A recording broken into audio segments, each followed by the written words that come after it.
ఏది అయినా ట్రై చెయ్యి ఆచి చికెన్ మసాలా. ఆచి చికెన్ మసాలా. పసిడి ప్రియులకు బిగ్ అలర్ట్. ఈ వారం ప్రారంభంలో భారీగా తగ్గిన బంగారం ధరలు గత 2 రోజులుగా మళ్లీ పెరిగాయి. అంతర్జాతీయ మార్కెట్ ఒడిదుడుకుల నేపథ్యంలో గోల్డ్ ధరల్లో ఒడిదుడుకులు కొనసాగుతున్నాయి. జూలై 7, 8 తేదీల్లో తులం బంగారంపై దాదాపు 1500 వరకు తగ్గడంతో పసిడి ప్రియులు ఊపిరి పీల్చుకున్నారు. కానీ ఆ సంతోషం 2 రోజులు కూడా నిలవలేదు. అయితే రాబోయే రోజుల్లో బంగారం ధరలు మరింత పెరిగే అవకాశాలే స్పష్టంగా కనిపిస్తున్నాయి. అంతర్జాతీయ మార్కెట్లో ఔన్స్ బంగారం రేటు కనుక ఇలాగే స్థిరంగా పెరిగితే దేశీయంగా 24 క్యారెట్ల తులం బంగారం త్వరలోనే సరికొత్త రికార్డులను తాకడం ఖాయంగా కనిపిస్తోంది.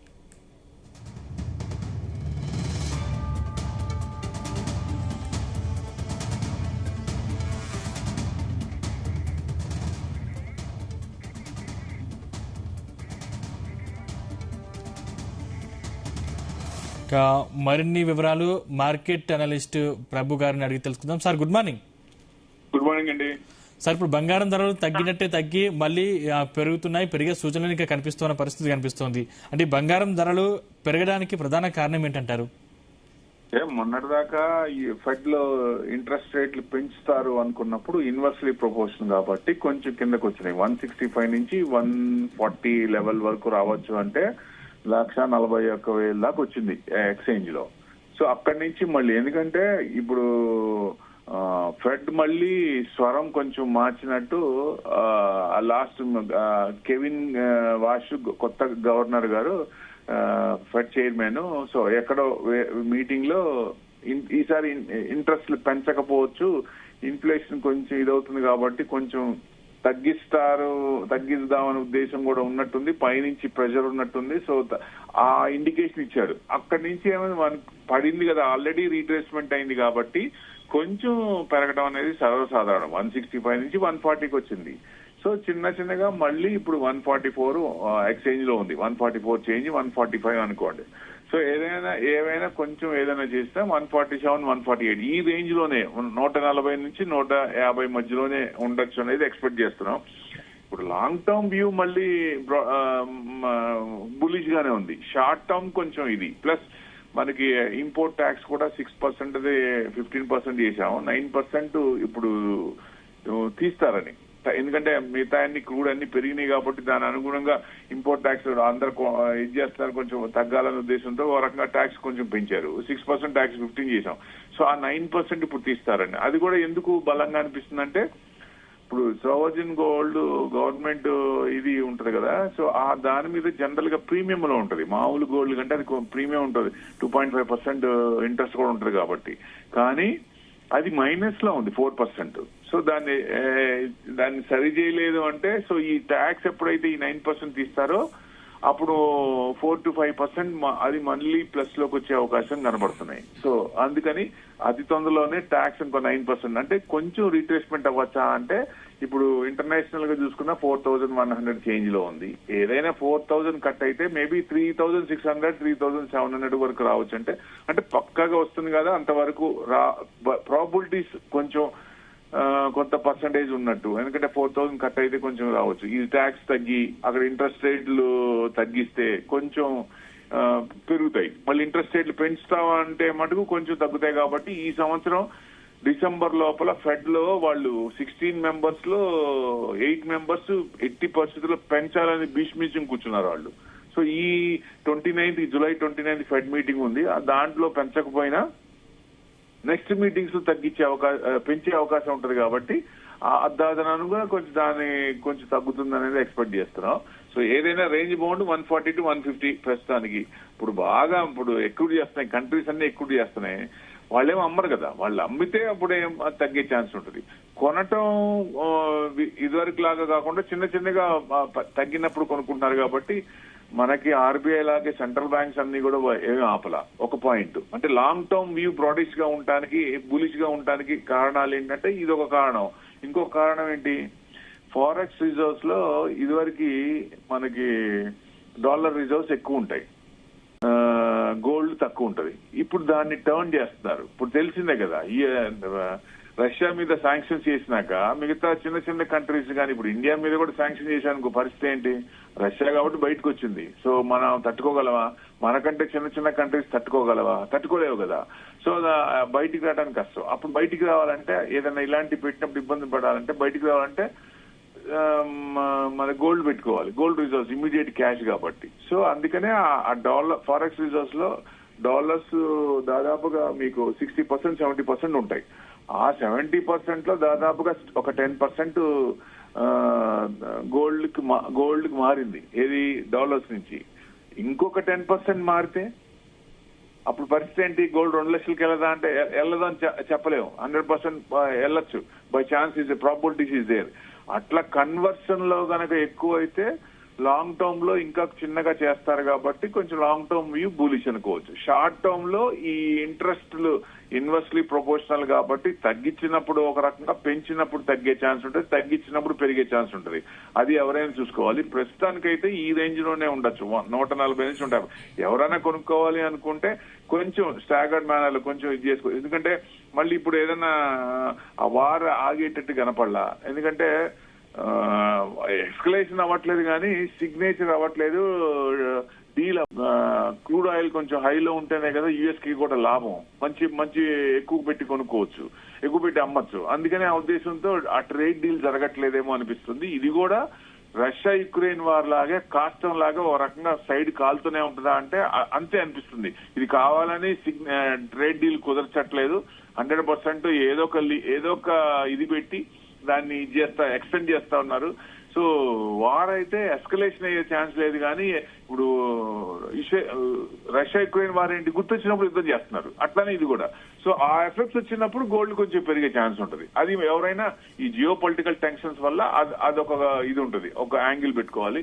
సో ఆ ఇష్యూ సప్రెస్ అయ్యి రేపు పొద్దున ఏదైనా కొత్తది వచ్చింది అనుకోండి, గ్రీన్లాండ్ గానీ క్యూబా గానీ పోతే చేస్తానంటాడు కదా ఆయన ఊరుకోడు. సీట్లో ఉన్నంత కాలం ఏదో ఒక పని చేస్తూనే ఉంటాడు ఆయన. సో మేబీ నవంబర్ కి వరకైనా లేకపోతే 2028 వరకు అనేది నవంబర్ లో మిడ్ ఎలక్షన్స్ ఉన్నాయి కాబట్టి ఏదైనా ఛాన్స్ ఉందా లేదా 2028 వరకు అనేది చూడాలి. సో ఇది కంటిన్యూ అవుతుందా అంటే ఈ వాలటాలిటీ అనేది కంటిన్యూ అవ్వచ్చు, కొంచెం డౌన్ సైడే ఉండొచ్చు అనేది ఎక్స్పెక్టేషన్. ఇంట్రెస్ట్ రేట్లు పెంచితే ఓ రకం, పెంచకపోతే తగ్గిస్తే మనకి పెరిగే ఛాన్స్ ఉంటుంది. ఇన్వర్స్లీ ప్రపోర్షనల్ కాబట్టి ఇది చూడాలి ఎవరైనా. ఇప్పుడు బంగారం కావచ్చు లేకపోతే స్టాక్ మార్కెట్ కావచ్చు, ఈ రెండింటిలో ప్రస్తుత సిచ్యువేషన్ లో ఏది మంచిది బెటర్ అంటారు సార్? బెటర్ దీంట్లో ఉండదు. సో అసెట్ క్లాస్ లో వాలటాలిటీ విల్ బి దేర్. ఒక అసెట్ అప్ ఉంటుంది, ఒక సెకండ్ డౌన్. ఇప్పుడు ఈక్విటీ మార్కెట్ ఇబ్బంది పడుతున్నప్పుడు ఇక్కడ లాస్ కవర్ చేసుకోవాలంటే ఏం చేస్తారు? ఏ అసెట్ క్లాస్ పెరుగుతుందో దాంట్లో ఇన్వెస్ట్మెంట్ చేస్తారు. ఇప్పుడు ల్యాండ్ ఉంది, ల్యాండ్ మీద ఒక ఇది ఉంది ఏంటంటే పెరుగుతున్నప్పుడు బాగానే ఉంటుంది. మనం అమ్మదలుచుకున్నప్పుడు పడితే మన దాంట్లోంచి బయటికి రావాలంటే కష్టం, లిక్విడిటీ లేకపోతే. అదే మీకు గోల్డ్ అన్నా షేర్స్ అన్నా లిక్విడిటీ ఉంటుంది. సో అందుకని దీంట్లో పర్సంటేజ్ ఎక్కువ ఉంటుంది. సో ఇది పడుతున్నప్పుడు దాంట్లో పెడతారు, అది పెరుగుతున్నప్పుడు అది పడుతున్నప్పుడు ఈక్విటీ మార్కెట్ పెరుగుతుంది కాబట్టి దీనికి వస్తాయి డబ్బులు. అట్లా యాక్షన్ ఉంటుంది. అంటే ఎక్కడ మూవ్మెంట్స్ ఉన్నాయో ఆ మూవ్మెంట్స్ క్యాచ్ చేస్తారు. సో మనం ఇండివిజువల్ గా ఎవరైనా సరే ఏం చేయాలి, ఒక 20% మెటల్స్ లో పెట్టుకుంటే మంచిదన్న ఉద్దేశం. అంటే ఇప్పుడు సిల్వర్ బాగా పెరుగుతుంది అని చెప్పి 4,10,000 కొన్నాళ్ళ పరిస్థితి ఏంటి? 50% పడిపోయింది కదా. సో మళ్ళీ 4 లక్షలు రాదా అంటే వస్తుంది, ఎప్పుడుకో వస్తుంది. So industrial demand silver alternative వచ్చేదాకా ఇది సిల్వర్ బదులు ఇది వాడచ్చు అనేదాకా సిల్వర్ కొంచెం డిమాండ్ ఉంటూనే ఉంటుంది. సో ఇప్పట్లో కన్సూప్ మేరలో ఎక్కడా లేదు. సో సిల్వర్ లాంగ్ టర్మ్ లో మంచి రిటర్న్స్ వచ్చే ఛాన్స్ ఉంటుంది. అట్లా గోల్డ్ కూడా ఈ ఫారెక్స్ రిజర్వ్ నుంచి కన్వర్షన్ చేసినప్పుడు ఇంకో 10% చేస్తే వేరే కంట్రీస్, అన్ని కంట్రీస్ కూడా మనకు డాలర్స్ వద్దులే, ఈయనతో మనకు కష్టం. యుఎస్ లో ఫస్ట్ నుంచి కూడా ఇంతే. ఈ 45% కూడా ఎప్పుడు కూడా అందరి మీద పడి ట్యాక్స్ లేసి ట్రేడ్ ఎక్స్పోర్ట్ ఇంపోర్ట్ చేసుకొని మన మీద ట్యాక్స్ లేసి బ్యాలెన్స్ చేస్తారు. వీళ్ళ పరిస్థితి ఎప్పుడు ఇంతే అని అనుకొని డాలర్స్ నుంచి గోల్డ్ కొంచెం మార్చుకుంటే అప్పుడు పెరిగి లాంగ్ టర్మ్ వ్యూ బులిష్. అందుకనే ఇది మనం బ్యాక్గ్రౌండ్ లో ఉండాలి. Long term bullish gold metals లో ఉంటుంది.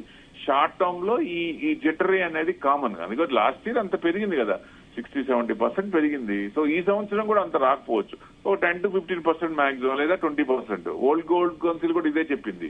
సో ప్రతి సంవత్సరం కూడా అంత రాదు కాబట్టి ఈ సంవత్సరం కొంచెం ఉండొచ్చు. ప్లస్ నెక్స్ట్ ఇయర్ కన్సల్టేషన్ కొంచెం ఇది 1-2-3 years కన్సల్టేషన్ తీసుకొని మళ్ళీ న్యూస్ ని బట్టి మళ్ళీ long term view broader bullish గా ఉందా అనుకోవచ్చండి. ఎందుకంటే గోల్డ్ ఇన్వెస్ట్మెంట్ కూడా మీకు లాస్ట్ 3 months చూస్తే 82 tons గోల్డ్ లో ఇన్వెస్ట్మెంట్ అయింది. జ్యువెలరీలో అయితే 66 tons అయింది. అది ఈటీఎఫ్ చూడండి 186% పెరిగింది.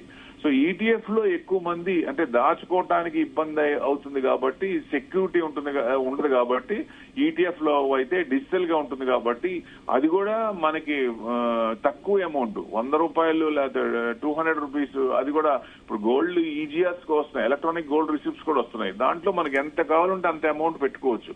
మన గోల్డ్ ఎంత అట్లా ఎక్కువ మంది అట్రాక్ట్ అవుతున్నారు డిజిటల్ గా. 186% పెరిగింది. సో అట్లా ఆ రిటైల్ పర్సంటేజ్ బాగా పెరిగింది.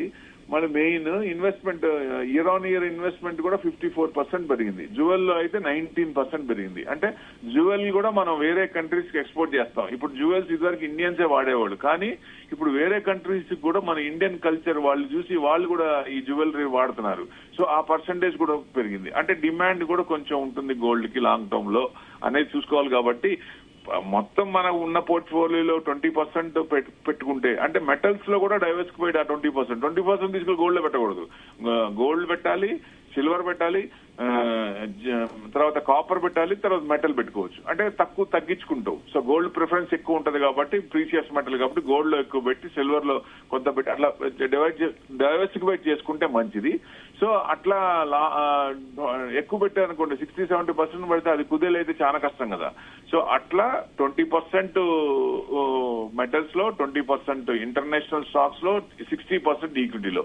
అంటే ఇప్పుడు వచ్చే కొత్త వాళ్ళు కూడా యంగ్ ఉన్న వాళ్ళు కూడా జాబ్ లో జాయిన్ వాళ్ళు కానీ వాళ్ళకి ఇన్వెస్ట్మెంట్ యాంగిల్లో కానీ ఇట్లా ఈ రకంగా డైవర్సిఫై చేసి ఇంటర్నేషనల్ స్టాక్స్ లో కూడా మేము పెట్టుకోవాలనే ఆలోచన కలిగింది. సో వాలటాలిటీ ఎక్కువ ఉంది కాబట్టి యూఎస్ లో బాగా పడినప్పుడు కొనుక్కుంటే మంచి రిటర్న్స్, ఆ డిస్కౌంట్ ఏదైతే ఉందో అది కూడా క్రియేట్ అవుతుందని.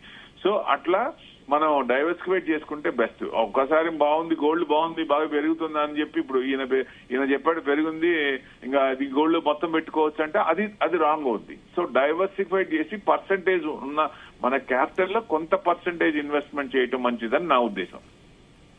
సార్ ఇప్పుడు ప్రస్తుత పరిస్థితుల్లో అంటే ఫిజికల్ గోల్డ్ లేకపోతే గోల్డ్ ఈటీఎఫ్, డిజిటల్ గోల్డ్, ఇది దీంట్లో ఏది మంచి ఎంపిక అంటారు? Digital gold best. ఎందుకంటే సెక్యూరిటీ పరంగా ఇప్పుడు లాంగ్ టర్మ్ ఇప్పుడు అవసరార్థం మనం ఎందుకు కొంటున్నాం గోల్డ్? ఇప్పుడు ఈ అవసరార్థానికి ఇమీడియట్ గా అవసరం అంటే గోల్డ్ ఎంత ఉన్నా కొనాల్సిందే. రేపు పెళ్లింది, నెక్స్ట్ మంత్ లో పెళ్లింది, లేదా డిసెంబర్ లో పెళ్లింది, ఎంతైనా కొనుక్కోవాల్సిందే. సో అదే లాంగ్ టర్మ్ నాకు ఒక 10 ఏళ్ళు టైం ఉంది అన్నప్పుడు ఏం చేయాలి? అది 10 ఏళ్ళు మనం ఎక్కువ చేస్తా ఉంటే అది ఎక్కడ పెట్టాలి? లాకర్ లో పెట్టాలి. ఇప్పుడు లాకర్ లో పెట్టిన ఇదే గవర్నమెంట్ మొత్తం లాకర్ లో ఉన్నది కూడా చెక్ చేస్తాం, అది కూడా డిక్లేర్ చేయాల్సిందే అని చెప్తున్నారు. ఆ భయం ఉంటది కదా. సో అదే డిజిటల్ గా గోల్డ్ పెట్టుకుంటే సెక్యూరిటీ పరంగా కూడా ఇంట్లో పెట్టుకున్న భయం ఉంటుంది, ఇంట్లో పెట్టుకుంటే దొంగల భయం ఉంటుంది. సో చిన్న వాటికి ఇప్పుడు గోల్డ్ అంత రేటు పెరిగితే క్రైమ్ రేట్ కూడా విపరీతంగా పెరిగే ఛాన్స్ ఉంటుంది. సో అందుకు డిజిటల్ గోల్డ్ పెట్టుకుంటే ఎవ్వరు కూడా టచ్ చేయలేరు. సో మనం అనుకున్నట్టు మన టార్గెట్ వరకు ఎక్రూడ్ చేస్తూ ఎంత వరకు కావాలో అంతవరకు ఎక్రూడ్ చేసి గ్రోత్ ఉంది అనుకోండి, ప్రైస్ పెరిగింది అనుకోండి, బ్రహ్మాండం కదా. అది సెక్యూరిటీగా ఉంటుంది, సేఫ్ అండ్ సెక్యూరిటీ. అంటే డిజిటల్ ఎలక్ట్రానిక్ గా మంచిదన్న ఉద్దేశంతో ఎక్కువ మంది అభిప్రాయం కలిగింది. తదనుగుణంగా ఫ్రాక్షన్ ఆఫ్ అమౌంట్ అంటే ఇంత అమౌంట్ కాదు, మినిమం నా దగ్గర ఉన్న అమౌంట్ ఎంతైనా పెట్టుకోవచ్చు అనేది ఈజీఆర్ లో కలిగింది గోల్డ్ ఎలక్ట్రానిక్ రిసిప్ట్స్ లో. సో అందుకని ఎక్కువ మంది కూడా వాటి మీద అట్రాక్ట్ అవుతున్నారు డిజిటల్ గోల్డ్ కి. సో ఇది కూడా మంచిదే కదా ఓ రకంగా, ఎందుకంటే దీంట్లో కొంచెం ఎక్స్పెన్స్ రేషియో తక్కువ ఉంటాయి. అదే మనం మామూలుగా తీసుకెళ్ళాం అనుకోండి, గోల్డ్ కొన్నాం అనుకోండి, ఆ తరుగుదల అని అదని ఇదని షాపోడు నానా రకాలు చెప్పి మన దగ్గర ఉన్న గోల్డ్ కొంచెం కొట్టేస్తారు, దాన్ని తగ్గిస్తారు కదా తరుగుదల అని. గోల్డ్ మనం వాళ్ళ దగ్గర కొనుక్కున్న బంగారమే మళ్ళీ వాళ్ళకి ఇస్తే తరుగుదల అని తగ్గిస్తారు. అదే మీకు ఈటీఎఫ్ లో అంటే అలాంటివి ఉండవు. లేటెస్ట్ ఎప్పటిదాకా అయితే మన టార్గెట్ పెట్టుకొని అప్పుడు అమ్మేసి రిడీమ్ చేసి అప్పుడు లేటెస్ట్ మనకు కావాల్సిన లేటెస్ట్ ఆర్నమెంట్స్ కొనుక్కోవచ్చు. అది బెస్ట్. అదే ఇప్పుడే కొనాలంటే బిస్కెట్ లో పెట్టాలి. సపోజ్ బిస్కెట్ లో పెట్టాం, ఇప్పుడు కొత్త రూల్స్ ప్రకారం బిస్కెట్ లో పెట్టింది లోన్స్ కూడా రావు కదా. ఇప్పుడు కాయిన్స్ అయితే 50 కాయిన్స్, బిస్కెట్లు అయితే నో లోను. సో ఈ ఆర్నమెంట్స్ అయితే 1 kg పర్ హెడ్, అంతకు మించి ఉంటే రాదు. సో ఎక్కువ పెట్టుకుంది ఏముంది, డెడ్ ఇన్వెస్ట్మెంట్ అవుద్ది. సో అదే డిజిటల్ గా పెట్టుకుంటే ఈ ప్రైస్ కూడా లాంగ్ టర్మ్ అంటే పడినప్పుడల్లా చిన్నగా ఎక్రూడ్ చేస్తే మనకి లాంగ్ టర్మ్ లో అది కూడా పెరిగినప్పుడు మంచి ఇది వచ్చే ఛాన్సులు ఉంటాయి. లాంగ్ టర్మ్ అయితే కొంత ఎందుకంటే పడినప్పుడల్లా ఇప్పుడు మల్టీ బ్యాగర్ అనుకుంటాం ఈక్విటీలో. అంటే ఏంటి, ఇవాళే తీసుకెళ్లి మన 10 లక్షలు ఉంటే దాంట్లో 2 లక్షలు 3 లక్షలు ఒకే దాంట్లో పెట్టి ఒక 20 ఏళ్ళు 30 ఏళ్ళు ఉంటే అప్పుడు పెరిగింది అనుకోండి, అప్పుడు ఏముంటది, అంత ఇది ఉండదు. అదే ఆ స్క్రిప్ట్ పడ్డప్పుడల్లా కొంచెం కొంచెం ఎక్రూడ్ చేసుకుంటే పలానా టైంకి మనకి రేటు పెరిగి కూడా దాని యూసేజ్ పెరిగి ఎక్కువ మంది కొంటూ ఎక్కువ మంది ఇది అవుతున్నప్పుడు ఆ రేటు కూడా పెరుగుతుంది. సప్లై అండ్ డిమాండ్ లో ఎక్కువ డిమాండ్ ఉన్నప్పుడు జనరల్ పెరుగుతుంది. అట్లనే దీన్ని కూడా లాంగ్ టర్మ్ లో పడుతుంది. గోల్డ్ పడకుండా ఉండదు కదా, వన్ సైడ్ ఉంటది, ఏది పడకుండా ఉండదు, ఏది వన్ సైడ్ ఉండదు, అప్ అండ్ డౌన్ ఉంటది. కాబట్టి డౌన్ సైడ్ వచ్చినప్పుడు కొంచెం కొంచెం ఇన్ స్టాగర్డ్ మేనర్ లో ఎవరైనా ఇన్వెస్ట్ లాంగ్ టర్మ్ వాళ్ళు మంచి రిటర్న్స్ వచ్చే అవకాశాలు ఉంటాయి. Right, thank you sir.